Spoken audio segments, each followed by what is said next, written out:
বৌমা সুন্দর মুহূর্তটা একবার নষ্ট করে দিল। আচ্ছা বৌমা, এই কোল্ড ড্রিঙ্কটা খেয়ে নাও। হ্যাঁ বাবা, আপনি খান।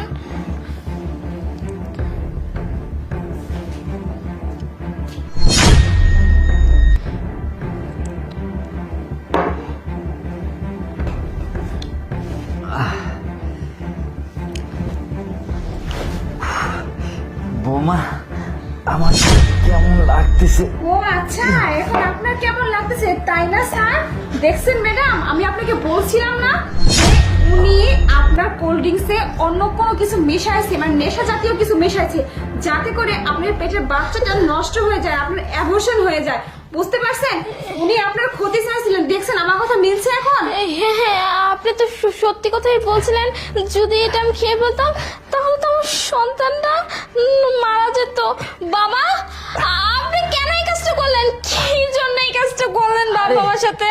আরে আমি এই কাজটা করেছি, আমার তো একটা লাঠির দরকার।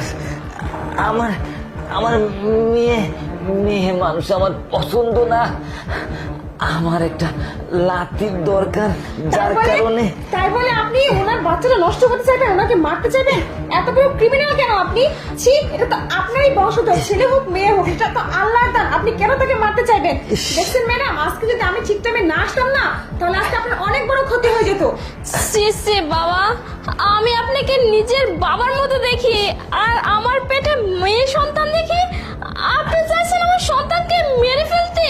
এই কাজটা কেন করলেন বাবা? আমার বিশ্বাসটা কেন নষ্ট করলেন? আরে মা, আমি যতবার আমি চেষ্টা করি যে আমার একটা লাঠি হোক, ততবারই তোমার মেয়ে সন্তান জন্ম দাও, যার কারণে আমি এই কাজটা করেছি। আরে বাবা, মেয়ে হোক ছেলে হোক সেটা তো আপনারই বংশধর, তাই না? তাই বলে আমার পেটে মেয়ে হয়েছে দেখে আপনি আমার সন্তানকে মেরে ফেলবেন, সেটা তো আমি মেনে নিতে পারবো না। আর আরিফ তো কখনো আমাকে এইসব কথা বলেনি যে আমার মেয়ে চাই না ছেলে চাই। তাহলে আপনাদের মনে এত কিসের হিংসা বাবা, যে যেই কারণে আমার পেটে মেয়ে হয়েছে এই কারণে আপনি আমার এই ওষুধ মিশিয়ে খাইয়ে ফেলতে পারছেন?